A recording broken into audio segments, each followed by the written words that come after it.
What's up, everybody? Welcome back to my channel. Today I bring another custom One Piece minifigure review. Today I have for you is Roronoa Zoro doing his 3-sword style. Let's get into it. As you can tell, this minifigure comes in this plastic package, which I'm going to be opening right now. I'm going to open it super careful because this minifigure has a lot of components with it and I didn't feel like losing any of them. So I'm going to carefully rip it open like this and drop them out. Just like so. Want to do that, I'm going to make sure I didn't forget anything in the bag. Then I'm going to throw away the bag.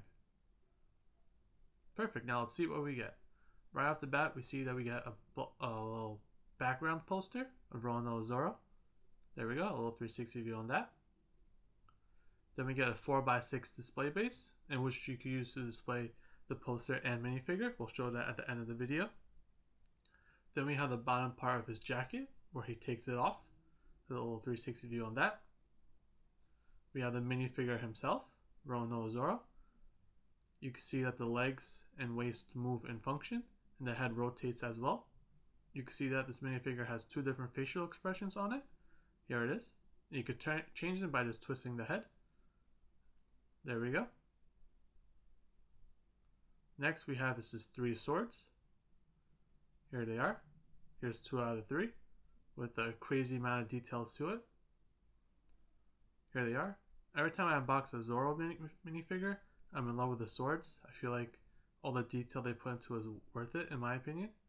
Then we have the purple energy swirls that go on the swords itself. Here they are. There's 8 of them in total. Here they are.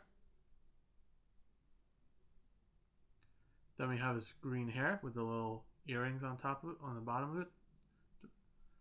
And then we have 3 hands for each sword, 3 sword style. You get it? Ha ha ha. No, I'm just joking. Just 2 hands go to the minifigure, and they give you 1 extra just in case. Then we have his 2 arms.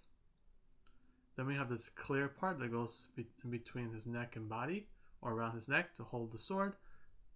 Near his mouth, it looks like he's holding a sword with his mouth. Now, after reviewing each component, let's start building the minifigure.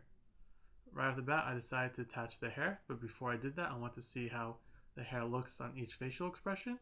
So I quickly changed it and did a little test run. And here it is. In my opinion, I like the other expression better. This one, the one that has his mouth open and a little smirk. I feel like it captures Zoro's like cocky sword powers, sword skills pretty nicely, so I like that very much. While I'm doing the head, I decided to attach this little clear neck part to it. Here it is. It just lines up with the head, or like his neck, perfectly. You just gotta line it up and push down. And here we go. You're gonna see me try doing it, and here it is. And there we have it.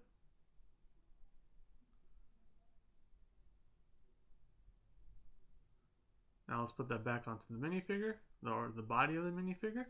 There we go. If you do it right, it sits perfectly flush. For me, it took a little while, but I finally got it done. And here it is. And you can see that it moves a little bit, so you have a little range of motion with it. Then now let's attach the arms. You can see that the arms are a little different than other minifigures. It has a little ball joint, which in my opinion, I love very much. I love minifigures have this ball joint. It gives a little bit more mobility to it, a little bit more play to the minifigure. So I'm a big fan of these. I wish they did more. But after doing one side, let's do the other one, and you can see that they just pop into place super simple. There we have it.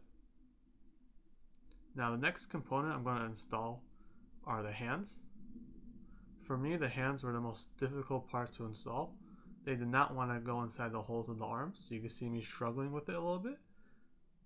Here it goes. You can see that I did not want to go in this arm. You can see me push and twist it inside, but it didn't work at all. I'm trying each hand. It did not work. You're gonna see me keep trying and trying and trying.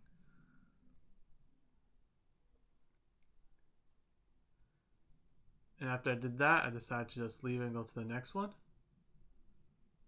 And you can see the next one just kind of went in a lot easier than the other one. So I decided to try it again. This time we took it apart. Try the other hand once again. and did the process again until it went in. I'm not gonna lie with you guys, this took a while. I'm embarrassed to say how long it took me, but it took a while to see me struggling with it, but I finally got it done. And here it is. Now everything moves and functions as normal. And here it is. You can see that the arms have a lot of mobility to it. And there we have it. Now let's put the minifigure off to the side to... Oh wait, never mind, I forgot to install the little shirt or pants. I forgot I did that. But you can see that the shirt just slides into the place just like that in between the legs. And there we go. And there we have it. Now let's put the minifigure off to the side to build the next component. Which I'm going to install these little purple swirls. These purple swirls have two different parts to it. It has like two little ones with pokes or sticks and one flat. And now I'm going to fast forward to all four of them and show the last one being built. And here it is. You want to carefully start from the bottom up and just place it down like that and just click them into place. Here it goes. Just carefully line up the two components and push. And there we have it.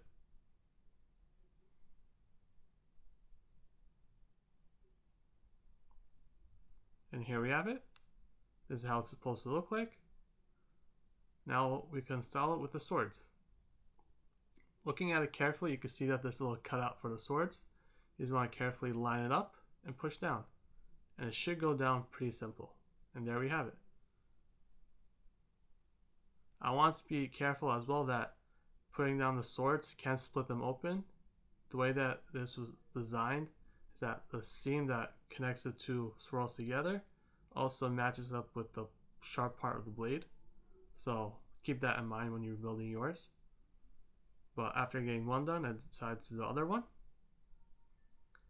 2 out of the 3 are done. Now let's do the third one. See how simple they are to install. And there we have it. And they give you one extra just in case one breaks or you lose one by accident. And here it is. Now, after building all 3 of them, let's attach to the minifigure. I'm going to start with the black sword. I keep forgetting these names of the swords. I should probably remember them.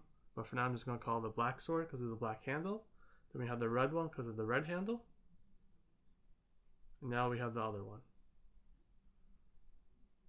And here it goes. I didn't really think this part through, but I took off one of the swords to install it. And here it goes. Apparently, during the factory, they forgot to take out this little plastic part that's on the mouth guard or the mouthpiece, so I just quickly took it apart or pushed it down. And there we have it. This clicks into place or slides into place like that. Now let's pull the arm down to install the other sword. Oh, let's position everything to make it look nice and presentable. Now let's put the other sword on. And there we have it. Let's turn the sword to make it look a little bit more better, or pose it in the way I like it. And here we go. This is how I display my minifigure. I feel like it captures this minifigure or this Zoro a little bit better. Now I'll start building the display base. You just want to take the poster and the base, line it up like that, put it in like that, and it goes in just like this. And we want to take the minifigure, line it up to wherever you see, wherever you like it. I like it right here, like in the middle. Push down, and there we have it, the full assembly of Roronoa Zoro. This when I was doing this, I wanted to see how another way to hold the swords. And I decided to do a different pose. And I went with this one. Now let's put it back on the legs that I took it off on. And there we have it. The full assembly of a custom minifigure Roronoa Zoro from One Piece. Let's fix everything. Let's do a little 360 view. We have the front view, the sides, the back, the other side, the front again, the top, and the bottom view. Thank you guys for watching.